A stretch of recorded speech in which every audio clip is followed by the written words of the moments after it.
Thank you, Felice. And FotoFest has some upcoming programs. You may have heard of them. We have the Biennial starting, and it was really wonderful to have this partnership with CAM and the University of Houston Center for Arts Leadership, but also to see the first FotoFest exhibition of this year's Biennial open here at CAM last Friday. So, and it's a show by our lead curator, Sunil Gupta, and his husband, Charan Singh, called Descent and Desire, about communities in Delhi, and it's really fascinating downstairs. Thanks, Bill Arning. Thanks, Sixto Wagon. Thanks, Sharon Louden. Thanks, Hrag Vartanian. I'll introduce you both. Just Sharon and I have been talking about this for about 3 years, so it's wonderful to see it become a reality today. And but that is just a splinter in our relationship, which goes back to 1982. Sharon Louden is an artist, educator, an advocate for artists, and editor of the Living and Sustaining a Creative Life series of books, including The Artist as Culture Producer, published by Intellect Books and distributed by the University of Chicago Press. This event tonight is part of her book tour for that publication. Sharon's artwork has been exhibited in numerous venues across the United States and is held by many museums and private collections. Hrag Vartanian is editor-in-chief and co-founder of Hyperallergic, the highly influential publication he created in 2009 in response to changes in the art world, publishing, and the distribution of information. If you don't know Hyperallergic, you really should, so go look it up after this talk. Sharon and Hrag are thought leaders in our field or fields of art and culture and what it means to be an artist. And we're going to talk about how artists intersect with institutions and museums tonight. That's the subject of our conversation. And I have, to open it up, I kind of wanted to begin at the beginning and ask you, what are your first memories of museums? You know, what were these experiences positive? Were they formative? Oh, no, do you want to start? Okay, so we did a podcast actually in Tulsa, Oklahoma, where we said the same. I wonder if you're going to have the same answer. Where they asked the same question. My favorite museum is the Hirshhorn Museum in Washington, D.C., because I grew up outside of Washington, D.C., and went to a public high school, Sherwood High School, and all the museums in Washington, as probably everybody knows, are free. And my high school art teacher would take us to those museums, and thank God for her, because of her and going to the Hirshhorn, I'm totally an artist today. They gave me that validation to be an artist, and when I go back, I feel like I have this sense of place and comfort there, and it feels very nurturing. Ugh. After you. So I'm actually glad I get to answer the question again, because I wasn't so happy with my first answer. The Art Gallery of Ontario is probably the museum, because I grew up in Toronto, that probably helped form. But you know, part of it was also that at an early age I had very odd experience or uncommon experiences. I was born in Aleppo, Syria, and I remember one of the most formative summers of my life was 1983 in Aleppo, and seeing museums there. And then I was sent to a Soviet summer camp in 1985 in the Soviet Union, because my parents are like that, I guess. You know, and so I saw Soviet museums, you know, and I just realized, I guess in retrospect, I realized I had this wide experience and realized that museums told histories that sometimes weren't obvious at first. But then when you see different kinds of museums, you realize, wait a minute, they're all telling really different histories, and there isn't one way a museum can be. So I think that was really formative for me. And I didn't introduce myself, Felice did. Thank you, Felice. I'm also an artist, so my orientation is as an artist, and an artist as a cultural producer in an institution. And on my Uber ride here tonight, I get the question about what do you do, and I tell a little bit about what I do, but I also talk often about the first museum I went to, which was the Field Museum in Chicago, and the Field Museum of Natural History. And I think that was a very formative experience for me in terms of becoming interested in culture and cultures And I still have in one of my boxes somewhere at my apartment postcards that I bought at that visit when I was, I think, 8 years old. So that really had an influence on me. And then I think the next formative experience wasn't really a museum, but it was a library, a very famous Louis Kahn library, where I found a book on Andy Warhol and kind of had felt as a teenager I'd been searching for something for a long time, and I got very excited by that book of his work, the mix of pop and the mix of rock and roll and sex and, you know, this downtown scene. And I thought, I want to be a part of that world someday. Do artists need institutions? Oh, wow, that's a big question. My initial gut answer would be no. That would be my gut answer. But I think as for need is one thing. But I think then at the same time I would say yes, because good institutions build community. They can be central as a safe place for artists to speak not only through their work, but in this case, to participate in different programming. It could be a place for validation for artists. But I haven't really thought about a world without institutions. So that question begs that thought, and I can't imagine a world without institutions for artists, depending on the institution. Yeah, I mean, I think, do they need them? Not, like, I don't think they're essential, but I do think they create better work often, like, or they contribute to, because they allow for the through lines and the histories to be documented and collected and sort of scrutinized in different ways. But obviously we all know all institutions are different. Some are sort of top down, some are bottom up, all these types of things. And I think, but I don't think in order to make work, you know, you necessarily need it. And Sharon, you mentioned working with institutions and museums as a way to reach communities. What are some of the ways that happens beyond the traditional function of the museum of, you know, showing work and having viewers be passive receptors of that work? Do you want to talk about that a little bit? I mean, I think it depends on the artist, and I think it depends on the institution, and that harmony between both. I mean, clearly it could happen through, obviously, exhibitions, programming, but also using the institution as a place for activity, for a place for outreach. In Cleveland, we were in Cleveland on this tour, and one of the people in the audience had asked, why don't museums come to our neighborhoods rather than people going to the museums, which I think is problematic. And I think that there is a need for museums to do more outreach, to go out to those museums, but communities. But at the same time, I know that museums struggle too, you know, financially, and the resources are getting smaller. So I think going forward, there have to be inventive, more interactive ideas as far as getting out to the community in order to sort of break those traditions. How can artists in their relationship with institutions help that activity happen?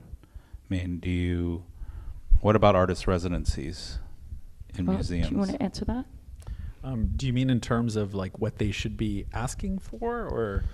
I think I mean it in terms of what are the creative ways we can solve, if we consider reaching communities and fighting against the lowering of museum attendance. What are some creative ideas and ways that artists can bring to the institution as innovators?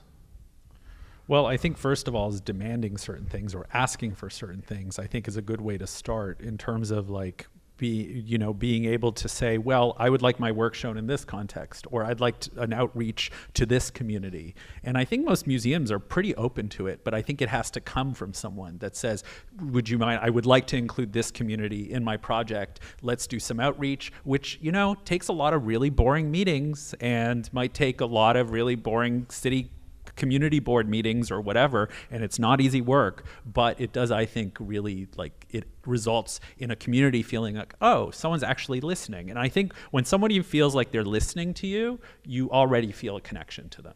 And I think that's important.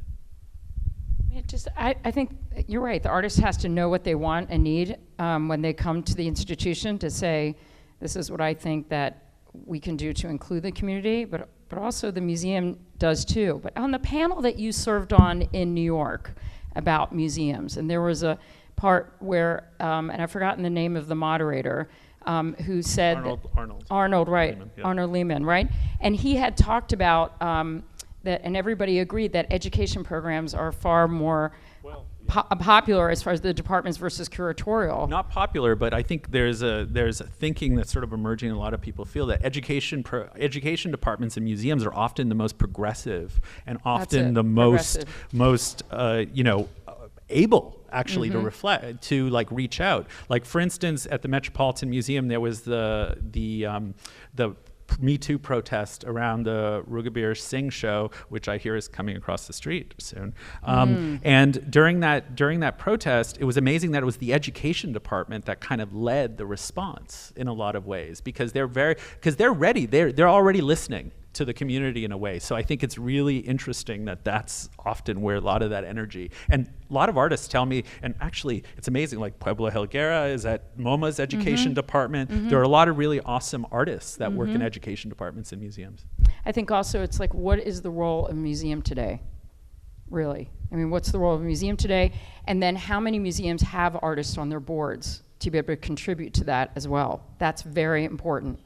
And that has to happen more and more, that the artist and the museum themselves come together from the foundation of the Board of Trustees. I agree. You know, we were talking about that kind of amongst ourselves the other day. What are some interesting models of projects that you've seen that are, you know, representing what we're talking about? CAM actually, I think, has a very interesting education model. It's called the Teen Council. And I don't know all the details about it. I can't speak for CAM, but all I know is that when I do meet kids that are involved with it and I come to the annual show, I'm really impressed by the quality of the work.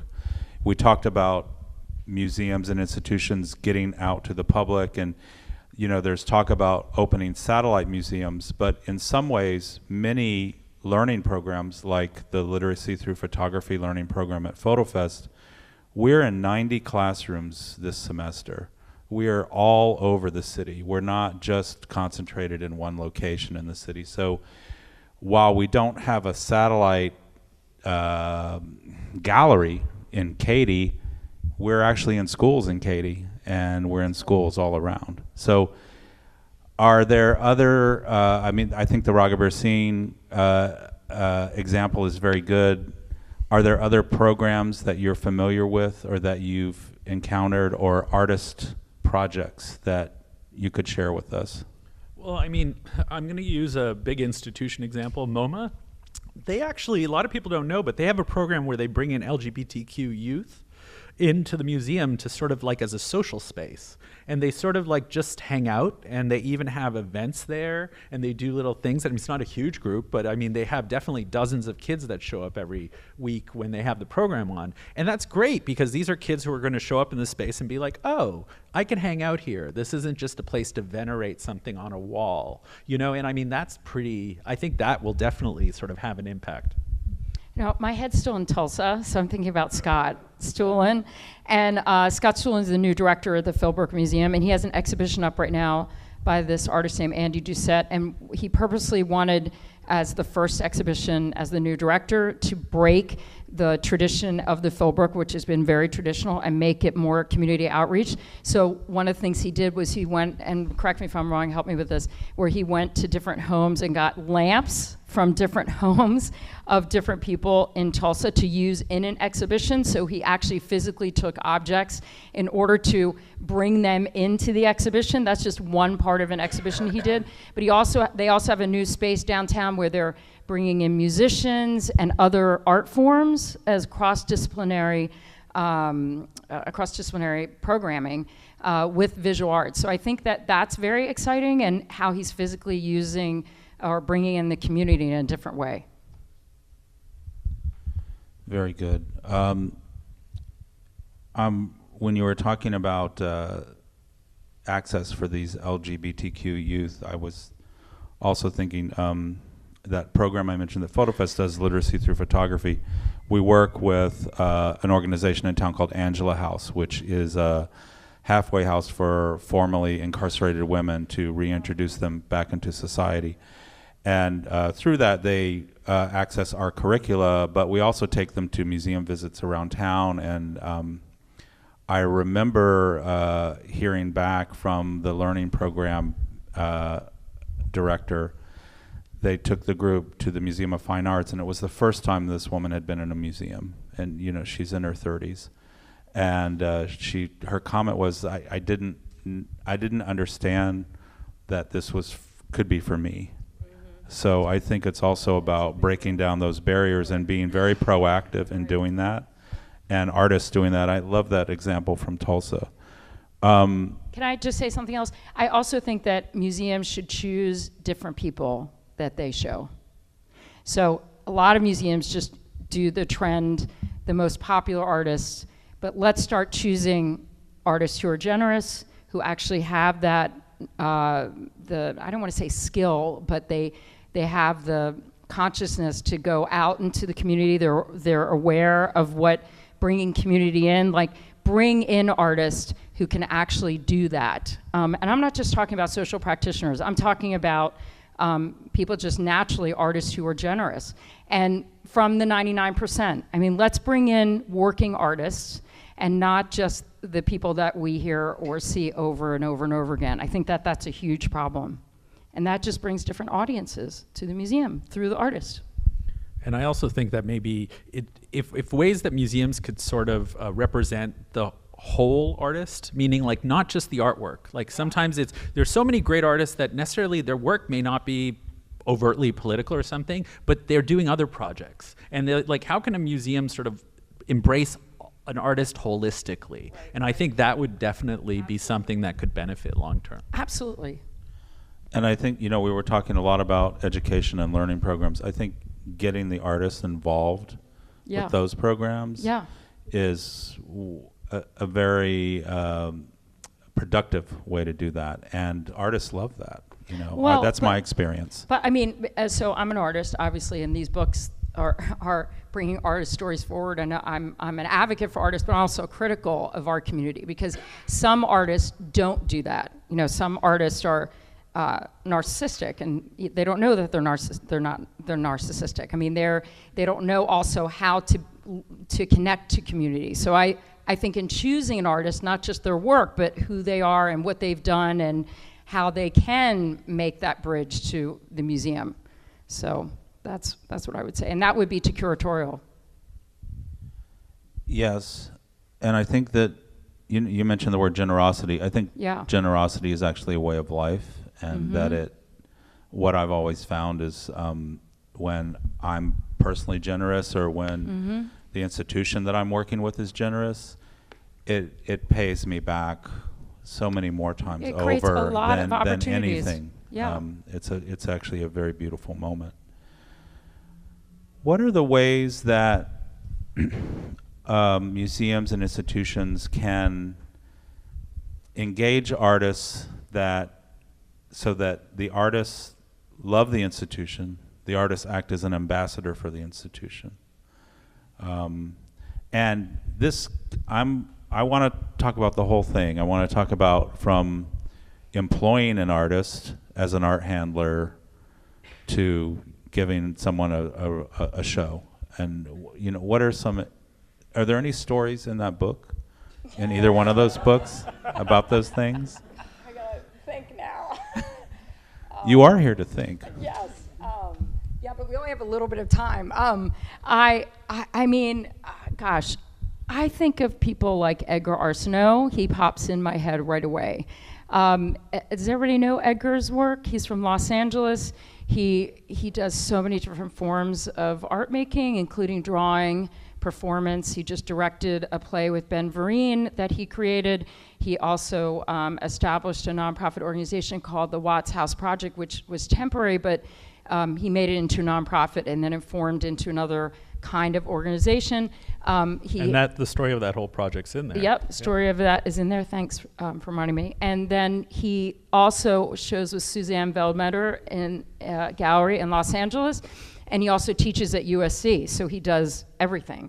And I think when I think of Edgar, what he does is he thinks, as I think, of the institution as just, and doing an exhibition with the institution as one part of his life and not the end of like getting something. Like a lot of artists think that, like I'm gonna get an exhibition, then that's the end, but more holistically that developing a relationship with the curator and then having that experience together and then following up and staying a part of that institution, whether it be contributing to ideas or even donating things or to contribute in other ways. He does that. He also, I mean, for a lot of organizations, he opens his studio up and gives benefits, uses his studio for benefits and different events.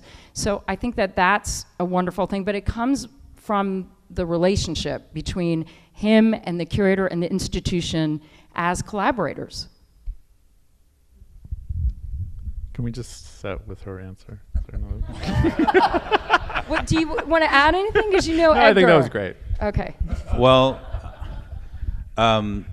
when I was figuring out a way to make a living in New York, what was the beacon for me was I was literally starving. I was eating corn nuts for lunch. What year is this? This is 89. Oh. Eating corn nuts for lunch, stripping the wallpaper off the walls of Thomas Lawson and Susan Morgan's loft in Brooklyn. Mm-hmm. And Andre Serrano and Julie Alt lived below them. But they gave me that job. I mean, I don't really think they needed that done. They just gave me that so that I could make some money. But I heard about a job across town, a one-night job at Dia Art Foundation. There you go. And I went and applied for that job. It was a one-night guard job that turned into a career. But one of the... no, you should tell them. What was your title before you left, before you came to Texas? I was the managing director of the Dia Beacon Museum. Right. And it... Damn. At one time that was deputy director of Dia Art Foundation. It's, you know, Michael Govan liked to change titles a lot, so they always evolved. But yeah, I worked there for 20 years and did all kinds of stuff because I like to keep busy. I take on a little too much sometimes, right, Vinod? But my point is, when I got there, I hired almost exclusively artists to be the gallery people that were interacting with the audience. And some really great people came through there. And I think that at that moment, they were ambassadors to their friends. And then later, they're ambassadors and they're talking about the legacy of Dia to important curators and collectors. I mean, we're talking about, before I was there, Chaim Steinbach and John Miller were gallery attendants, Greg Bordowitz and Andre Frazier.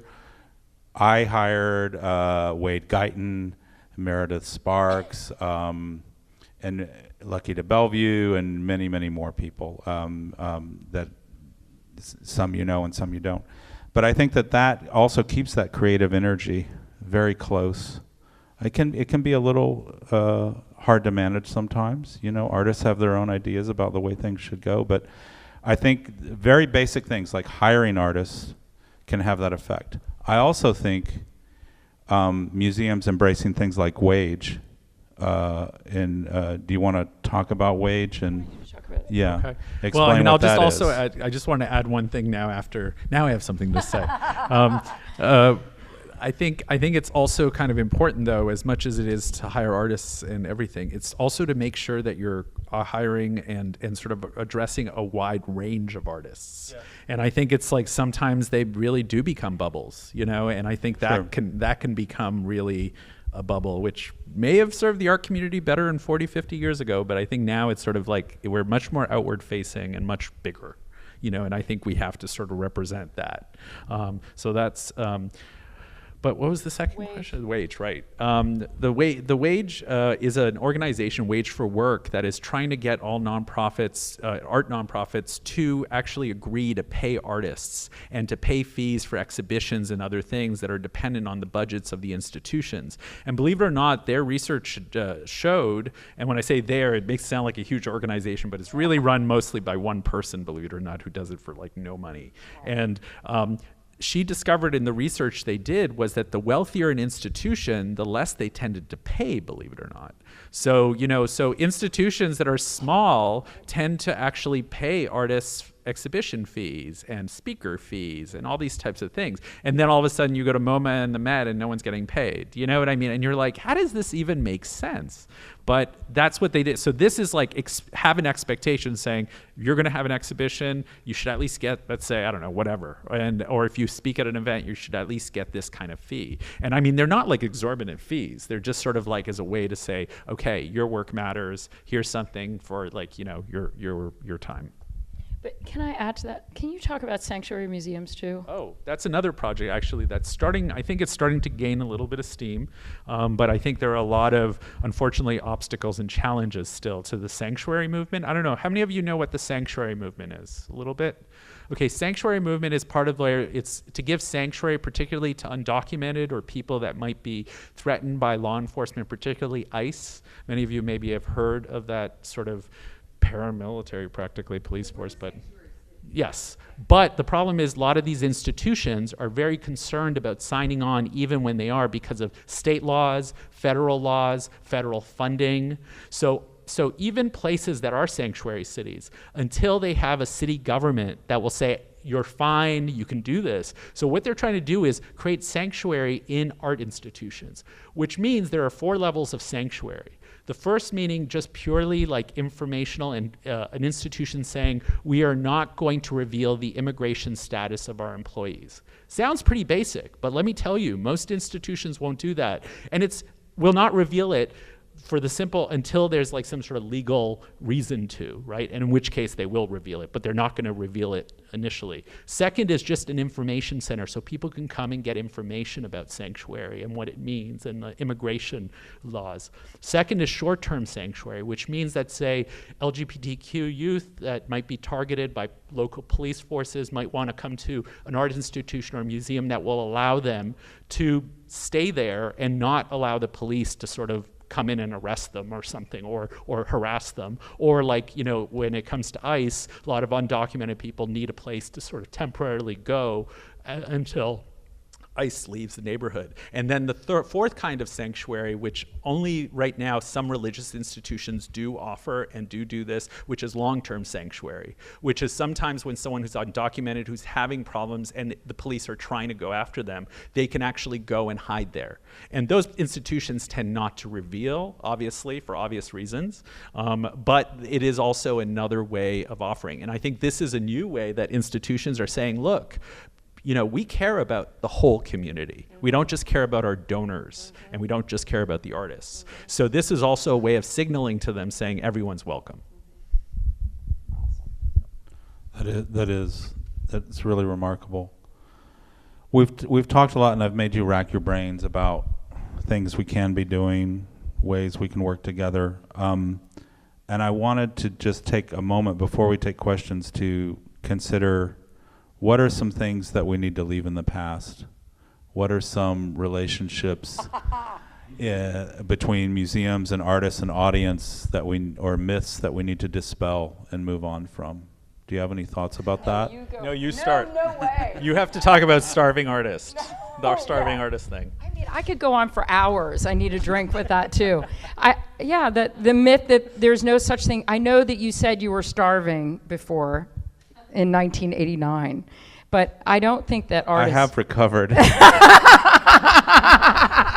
I don't think the myth of the starving artist and then museums perpetuating that myth, and also the artist as hero, I hate it because it's not true. The more that anybody does that, frames an artist that way, the more isolated they are and the less they are more integral in society. And and also I think artists, even though we have so much to offer and that we are special in many ways, but we certainly are normal, quote unquote, and that we do a lot to give to society.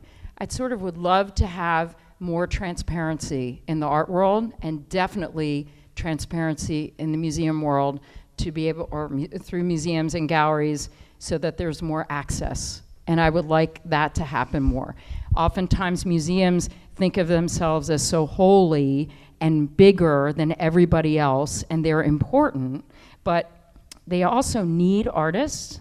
They need attendance. They need people who can bring in that attendance, which artists can be instrumental in doing. So I think that they should open their doors wider, more access on their websites, and if an artist is not behaving well, quote unquote, and trying to reach out to that museum and not being considerate, maybe the museum can take on an educational role to say, okay, we understand that you're reaching out to us, but and then talk to them and say, I'm sorry, we can't help you, or at least say to them, maybe if you reached out this way, or maybe you can go this way, some kind of direction to contribute to the education and more of conversation with artists rather than just being so siloed and not talking to them. So I need for that to happen, actually. I would like us to sort of like de-emphasize the luxury object as sort of like the main thing we talk about in art, like being that, like, you know, I think that's just going to create more and more scenarios that we're all sort of railing against, but like it ends up being still the dominant kind of form, which means like, you know, we have to think more about, okay, you know, archives and all these different things where like museums are going to try to contain those things. Lived culture, you know, that's often a term that we use nowadays for those types of things. But I would like to de-emphasize the luxury object, because right now there's sort of this veneration. I mean, this whole ridiculous Salvador Mundi stuff that happened a few months ago. I mean, a mediocre painting getting $500 million, like, you're like, really, is this what this culture, is this the culture we're contributing to and we're creating? And I think we're just feeding the beast, you know, and I don't really want to feed that beast, you know? No, I don't want to feed that beast either. I think that there's another side of it, though, too, that is on the, I mean, I asked you for negative examples, but on the positive side, you know, the rise of relational aesthetics and kind of social exchange through art through the 90s and 2000s has led us to a place where I think things feel more open to me than they did when I first started going. Well, that's true, but it still has 80s. A long way to go. It certainly it does, but what we learn, you know, we know that we all can't go out and have a Salvador Mundi, but we also know, museum professionals and educators know that what younger people, what millennials are looking for are experiences. They're not looking to be, I think, just viewers of luxury objects. Right. And partnerships, experiences and partnerships within those experiences. Collaborations. Correct. Which that kind of exchange and my own iPad lighting up reminds me that I was supposed to ask everyone, if you want to take pictures, it's fine.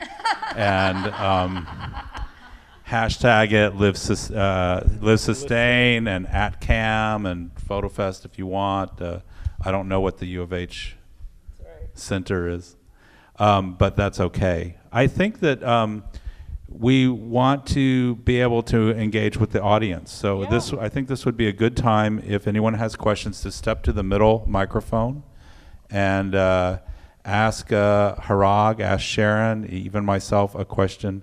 Do not be shy. Come on.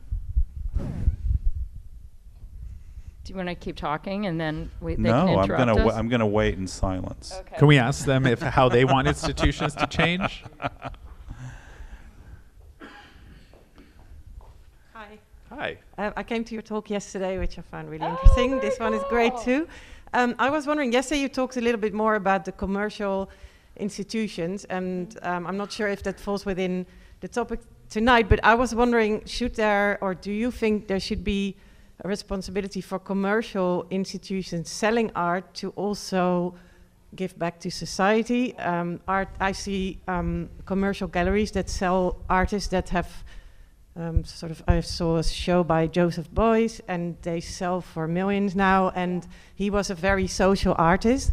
Shouldn't the gallery that promotes certain type of artists also have a responsibility to contribute socially as well, like other corporations do? I mean, my observation for that, if I can begin, is that these mega galleries that are springing up worldwide, the Gagosian and Zwirner, have begun to try that at a very basic level of operating almost as mini museums that are doing important shows organized by curators. But in terms of having youth education programs or outreach to the community, I don't see that happening yet. And I think they would point at the museums and the art organizations and say that that's their job. What do you think? I think you're right. I think that's a really great question, and I'm going to think about that for a while, specific, because I think there are aspects of that that I think. I mean, it's a very complicated question, but they're not. I mean, there's no interest in that. I mean, like, I don't know how the financial interest will serve them necessarily. Like, I know gallerists who don't want their openings to be packed because it's hard to sell when the opening is packed. Do you know, it's like, I mean, it sounds silly, but it's a real thing, you know, and it's like, I've had gallerists tell me that that's not, they can never sell a work in a packed show, you know, in a packed opening or something. And so I think their interests are different. I think that's when the artist then has to sort of demand certain things. And I think some artists do, saying, okay, well, let's also do this social project, or let's do this project with local youth or something. And I think that's where the artist has to feel more empowered to do that. And then also, you know, I think we have to get away from that individual show as somehow, you know, the be-all and end-all in the art world, you know, the solo show at a gallery, because frankly, they're not all that good most of the time, meaning like there could be good work, but thematically, intellectually, they're kind of all right, you know? And I know as an art writer, you write about them and you're sort of like, oh, well, the museum shows are more interesting, the nonprofit shows tend to be more, or whatever. And it's like, okay, well, then maybe we have to demand more of them. And how do we do that? I mean, galleries are for-profit entities, and museums aren't, usually. So those are two different things. And they're small businesses. So I think the way they're thinking is, and some galleries I know, especially the middle tier, are really struggling. So for them to be able to give money then from an exhibition, I know that you're not speaking of that with Joseph Beuys being in the secondary market and somebody who can sell, somebody's work sells for a lot of money, but for most galleries that I know, they're just trying to take care of the artists, you know, and so I appreciate that a lot. I think it's really hard for galleries to operate right now, and I have a lot of respect for it. But they do things like my gallery opened up an exhibition that was curated by Hrag last summer, and they didn't, for RISD students, and they didn't even charge RISD or the artist who brought that idea to them to do that exhibition. So they paid the rent for that and really didn't make any sales or anything like that. They just thought of it as like a charitable contribution to the school by doing that. So there are different ways that it can happen that may not be just cash. It could be in-kind ways that it can happen. I do think that happens more often than not with galleries.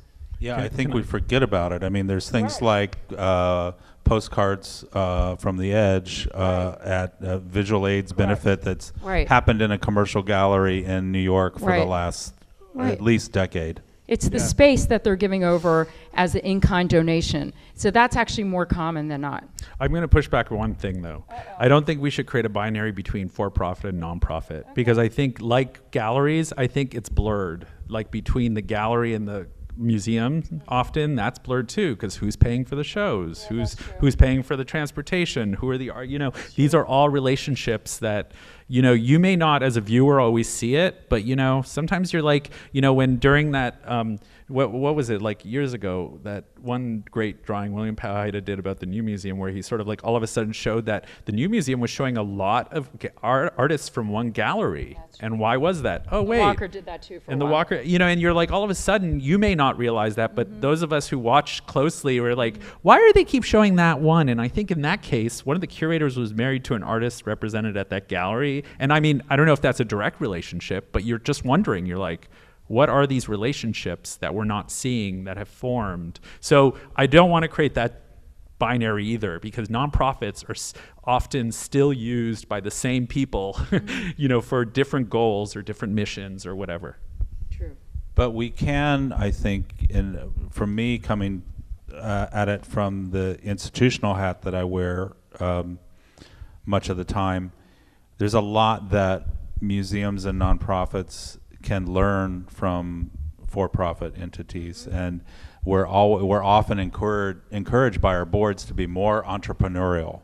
That's a refrain that we hear a lot, and I think that you can look at it in certain ways. You can look at it in like a commerce type way, which is not so interesting to a lot of us generally, or you can think about it in a different way. And one of the things that I've learned some really important things since coming here to Houston and FotoFest 4 years ago, and there's a couple of things that FotoFest does that I'd never encountered at any other art organization.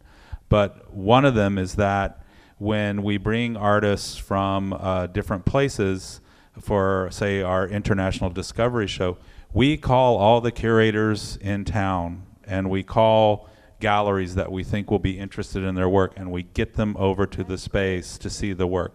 So we act almost like a commercial gallery acts in terms of calling collectors and museums, but our goal is not really to make sales for FotoFest, it's to further the career goals of the artists. And that in turn enriches us.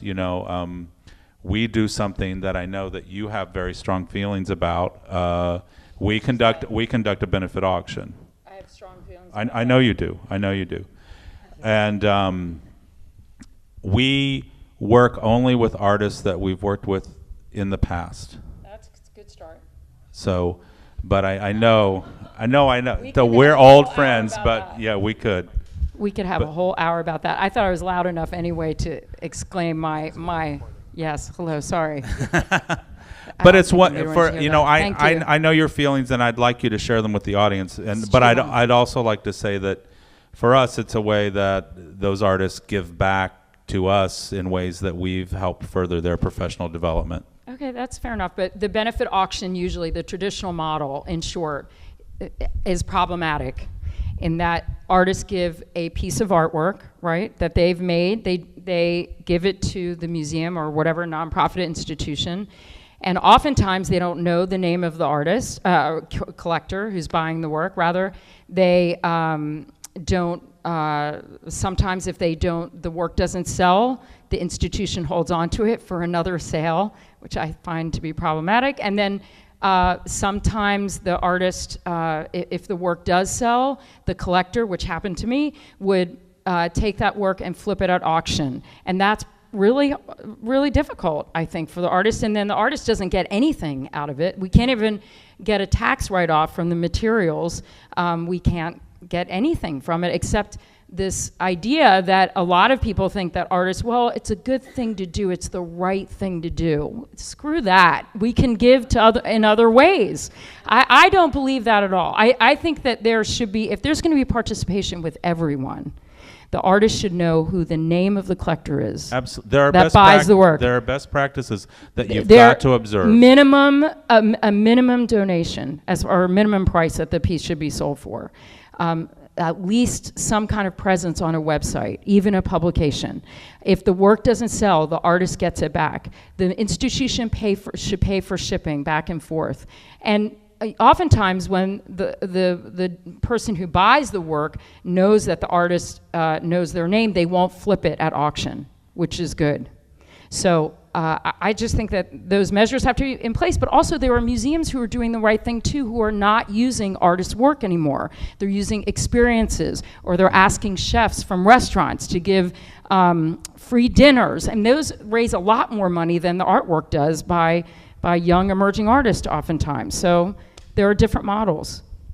I agree with you, and I also would say that there's a set of best practices that you should observe if you're going to do that. And when you were listing those things, the artist getting the name of the collector, there being a reserve, there being on the website. We also, it's a private auction, so we don't publish the results, even though our auction actually does very well and is just below or is overestimate overall. Right. But for FotoFest, it's check, check, check, check, check. And we're also working with artists who work in photography, so many of them can edition the work. So I think it's a little bit less of a danger of some of the things you're talking about. But I do understand that, where you're coming from. It is challenging, though, as you remarked in the beginning, to figure out ways to make ends meet so that you can do as many programs as you can. I understand that. Any other questions? Oh, good. That's we warm people up. To go back to the institution, Yeah. so you have like museum, it's a main institution. And what do you think about a kind of decentralization of the institution by franchising the name of the museum in different spaces or different location? Because I've never seen this. FotoFest does that a little bit with the participating space, but really something which is really, really decentralized. And I don't know, it's an idea and to spread. I think it's great. I think we should decentralize them. I think the idea of a centralized treasure house is a very old idea. And I think how can we get those objects out? Like I would love the Smithsonian to like be able to, I mean, they have such a huge collection, right? But why aren't a lot of those objects in communities that are more connected to those objects? Like why is it like now? And I think maybe the decolonization process might help that, in terms of museums, when Macron, like the president of France, is now saying they're going to be returning objects to West Africa, and people in the West Africa, for different nations in West Africa are like, we're waiting, we're here, so you can go to like Nigeria and not see a lot of Benin bronzes because they're all in the West, right? And these are some of the most valuable objects in their heritage, and it's like, we need to find ways to be able to spread around the wealth a little bit. And I don't think there are actually a lot of institutions that do that well.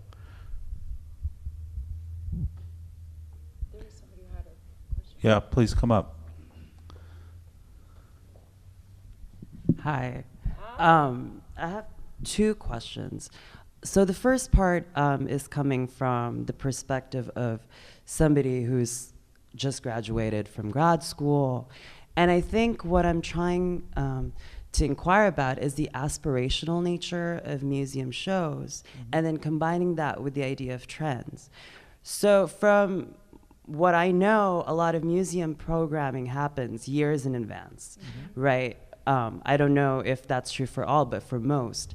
And so if that's the case, are museums equipped to handle culture that's happening and changing every day? Just by observing that litany of like infinity rooms that happen all across the country, and long lines, right? And the demand for that, and then how that trickles down to an academic program, which then becomes aspirational to make installations. So I think what I'm trying to ask is there kind of any system, or is there a workaround this problem that I think I've observed just as somebody who goes to museums and then also studies art? So I think artist-run spaces ideally fill that gap. And I think that's where, like, in New York, Artist Space has had a long heritage of that, like doing those types of more connected. But I will tell you, even within that, it's now more and more connected, I think, in some ways to commercial interests and different kinds of, people and whatever, person at collectors and that type of thing. But I think ideally that's where it would happen.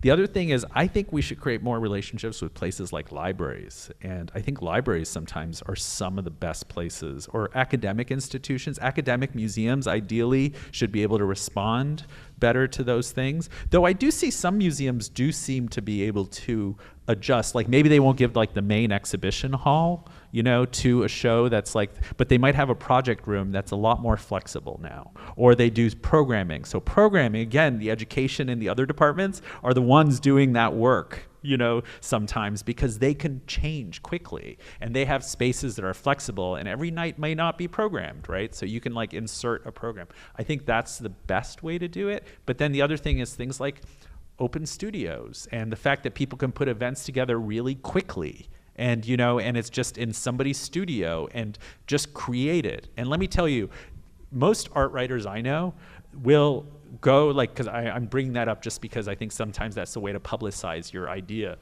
They will go to that and not necessarily sit there and go, oh, did that person go to this school, or is this idea vetted by these people? People who need that kind of assurance tend to not be people who will write about things outside of the accepted canon anyway.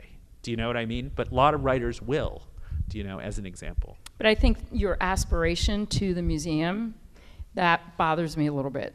So just when you said that, I started getting my back up because, and not, Bill, I love this museum, not putting this down, or any other museum, because I think museums are important. And I actually show, and that's where most of my installations are in museums. But to think out of that box and to think of other things like Hrag's saying, but there's also an organization called Common Field, commonfield.org, that has 702 members of artist-run spaces, and then arts workers who work in this field in alternative ways that complement what happens in museums. I mean, isn't that incredible? 700 artist-run spaces under one organization. That's something that you have to tap into. Common Field. And I was going to say artist-run spaces too. I mean, Regina Agu is here. She's sitting in the back of Alabama Song, which is an artist-run space in town that does very current reactive programs. Museums can do that too. I mean, I remember the first museum show for Felix Gonzalez Torres was a project room at the New Museum of Contemporary Art in New York. And that was after he had shown at White Columns. I know, so but that coming was a up long through time that ago. Way, They're not doing that anymore. But I think museums can do that, They and can. some organizations have, or just like a storefront, or they have a video wall or something like that. So even places with long lead times can do that, but also just to do it for yourself is sometimes the way to go. I mean, we were together this summer and we were talking to an artist who really wants to get picked up by a gallery, and he really wants to have a museum show. And Sharon gave him the best advice, which was, you cannot just hold out for a gallery to pick you up or hold out to get a museum show. I cannot say that right now. And but this artist has now been invited to do an artist-initiated project at Spring Break Art Fair in New York. That is. Now I know who it is, yes. And, you know, is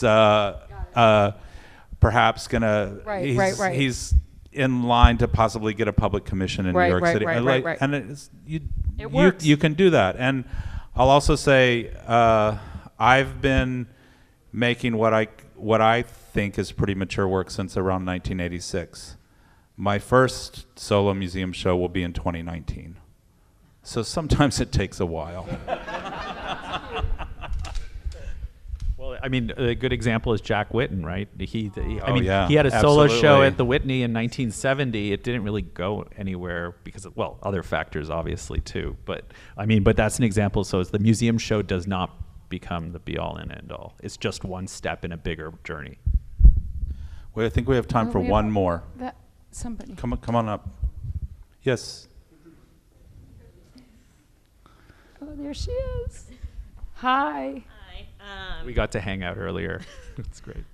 So museum accessibility was a big topic, and I was thinking about how you said institutions have a wealth of knowledge and archives, and also you brought up libraries, and I was just kind of thinking of like, how can museums be more open to the public to their wealth of knowledge? Obviously they can't touch the objects, but they probably have so much material, books, curatorial things that curators have to use, and it kind of just reminds me of like academic institutions where there's all these dissertations but no one can read them and there's all this knowledge. So I'm just wondering, what is your ideal of a way for like art institutions to open that up? Because like right now my interest is like Iranian contemporary art, and I'm like, I don't know where to go to find reputable online. Well, I'll tell you, NYU Gray Art Gallery has one of the best collections probably in this country of Iranian modern art, at least. But in contemporary, LACMA has been doing a lot of good work in terms of like embracing a lot of the contemporary work. But I think one of the digitizations, the reason we write about them so much is because I think they're really important. You know, like putting that stuff online, you don't know what's going to happen when people start sifting through the material. I think that's really important. The other thing is I think more programs with high school students and other students that can kind of come in and maybe use the libraries as research. I mean, I don't think anybody I knew in high school felt they should go to the library at the museum or archives or somehow to use it as a resource. You were just sort of there and sort of taught and then sort of left, you know, and like, how can we create those relationships where they feel like they're going to come back because there's something there for them? I know, I just want to say, I know we have to end, but Art Institute Chicago and the National Gallery of Art, and I'm sure there are many other museums, actually open their drawings and prints rooms for anyone to come in and to actually physically look at old drawings. You just have to inquire. I think a big part of this is too, is that artists have to do the work to find where these things are. Can't just ask the question, right, to, let's say, people who are not connected to these institutions, but actually find where to be able to source that material. So I grew up with going to the National Gallery of Art and just walking in and putting gloves on and sifting through drawings. It was amazing. And they still have it open that way. There's a great library across the street at the Museum of Fine Arts that is underused, and you just have to you have to reach out and get an appointment to go in there. But my also point is, why isn't the museums like promoting this? Why does it have to be on It's probably, I know it's on their website. I know the Art Institute, you have to find it on the website. Probably because it costs money too. I mean, and I think it's like, I think they're just, I mean, you know, interacting with the public, even though as people say they want to do it, you know, it's a lot of work, and it requires staff and it requires resources and education of the staff. Right. And, you know, I mean, I'll tell you, it's like, as much as we love to say great things about museums, I remember the Art Gallery of Ontario having experiences as a young kid. Here I'm like this nerdy high school kid who was like, I love museums. I want to, and I remember once like just asking like, oh, can I, you know, I think I asked for an annual report because I was that nerdy, you know, and I was like, I'd love a copy of the annual report. And they literally gave me the hardest time because somehow it wasn't all like some senior in high school shouldn't be asking for this. Do you know? But like, this is an example of like, and then I ended up lying and getting it. I said I was related to a board member, but I wasn't.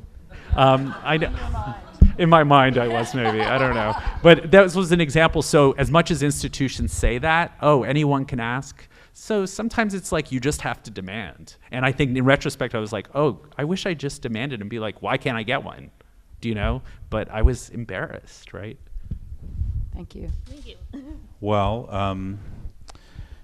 we're going to have a book signing now. I want to thank everybody. Sharon Louden. Thank you. Hrag Vartanian.